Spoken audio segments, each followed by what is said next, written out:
But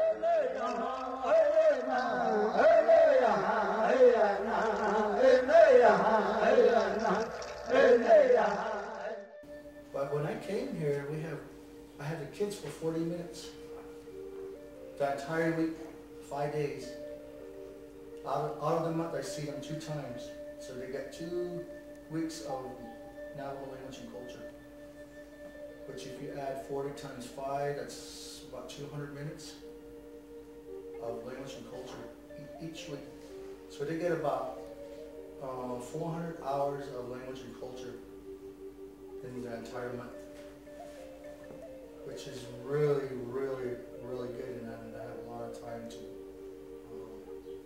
What I usually start off with here from the beginning of the year is about clan, self-identity, kingship, and the 6th graders and the 5th graders, they're pretty much well known about their clan, so I usually start off with a long walk and talk about most of their history. We don't do our origin stories and we don't play our winter games until in October. We start that until October, which is really nice. That's when the kids get hands-on activities. So in between, from the month of August, September, we usually get prepared for the winter, like getting to know the various different types of insects, birds, all animals, reptiles. So when the winter comes, when the last lightning strikes, then we can talk about the origin stories.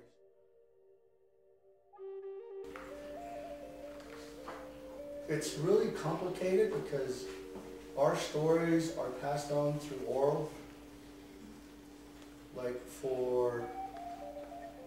in the Western society, it's written and it's already documented.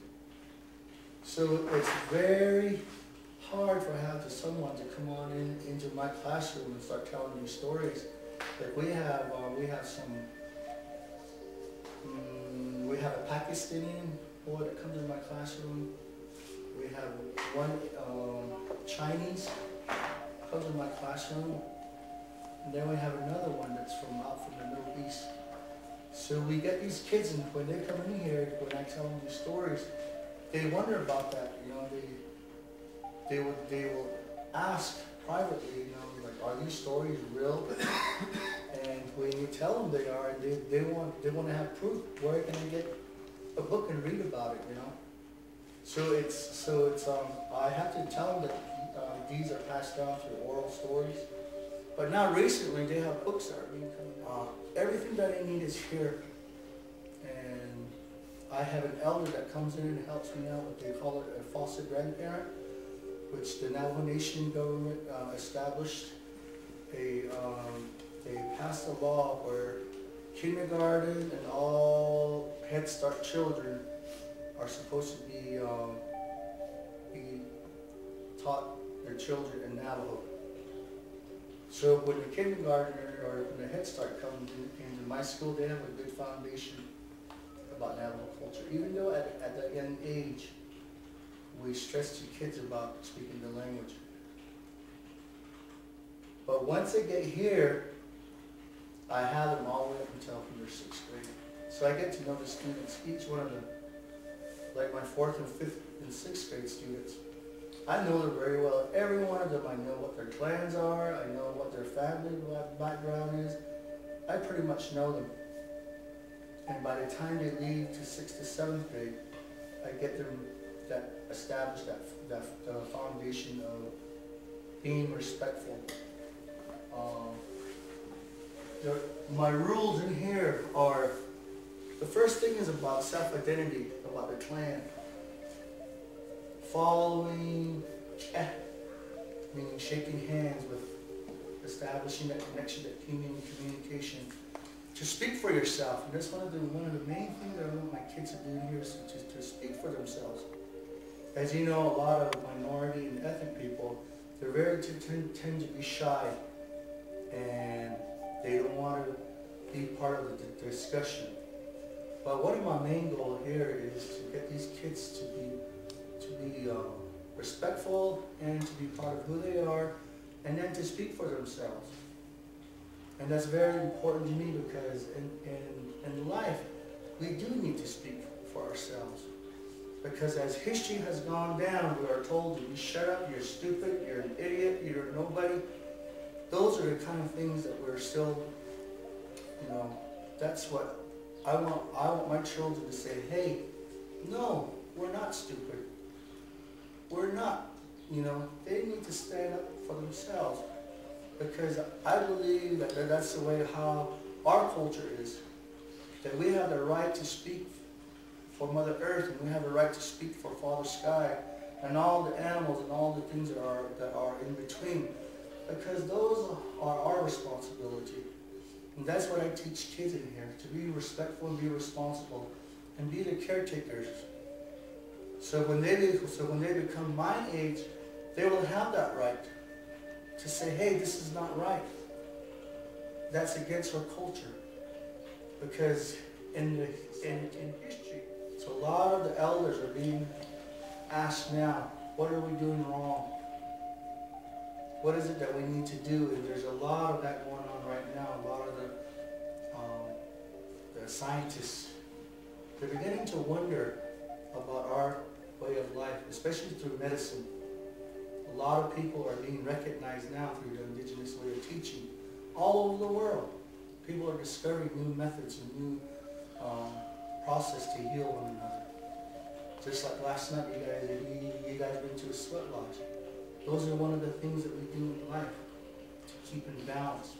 Because sometimes in this life we kind of tend to walk off and to go off the path and struggle a little bit. But that's the way how we are as human beings. If you respect yourself, if you understand who you are, who your parents are, where you're coming from, or where you're going, then you won't have a problem in life. You have a good stability. You have a good connection to the ground. So wherever you're at, you're connected. It doesn't matter. One thing about our culture with Navajo is we're very open people. People tend to be more friendly. But if you go to the Hopis or to the Utes, they won't have a conversation like this with you. They're very close. They're very closed off. But for our people, we're very generous. We accept. And to me, I think that's good. Here's the president.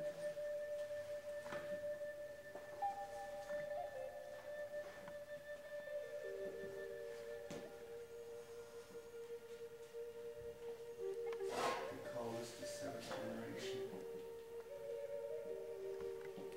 6, 5.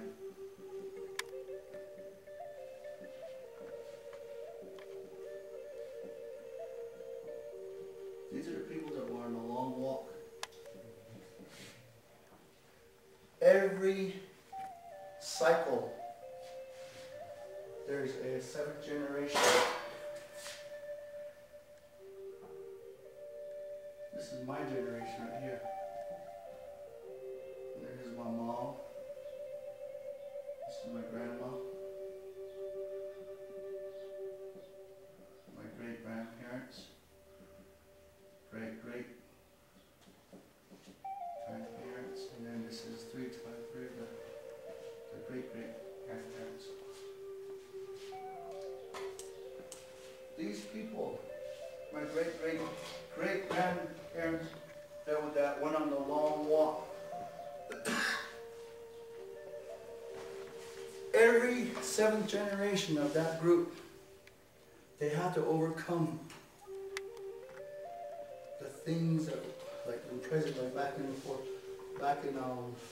way back in the long walk, our land was almost taken away from us, which would have been our culture and our language too. But if it wasn't for these people right here, they made it. They made it because of the language that we speak with. And this has gone as far as back from the creation stories when the world was made.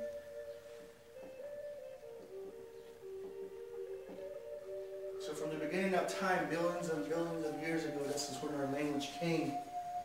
And it almost ended here. But it didn't. We're still here. it is this generation is going to are going to the same similar walk, but in a very different way. And it's going to be up to them. Then the whole cycle will begin again. If they make it like they are, we're definitely going to have another successful 7th generation. That's why it's important to have our children to understand of who they are. Very simple teaching, but it's very hard to connect it. Stay connected. So that generation is going to be very hard to get them connected. It's very hard even in school.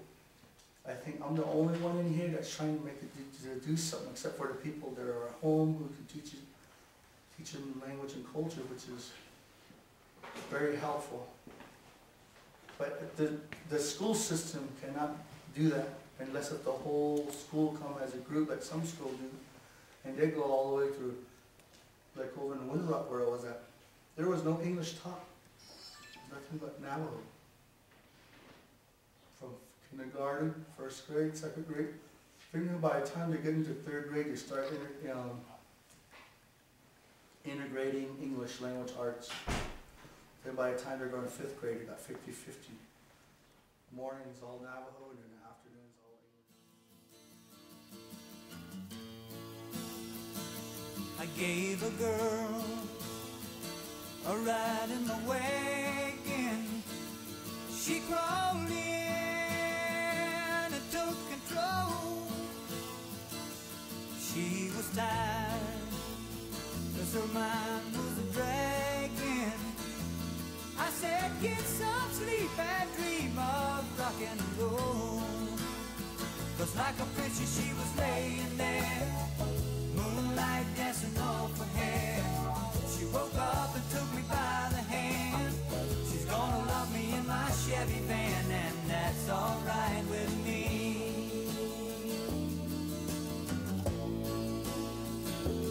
Her young face was like that of an angel.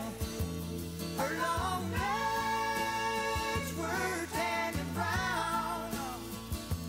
Better keep your eyes on the road, son. Better slow this vehicle down. 'Cause like a princess she was laying there, moonlight dancing off her hair. She woke up and took me by the hand. She's gonna love me in my Chevy van, and that's alright with me.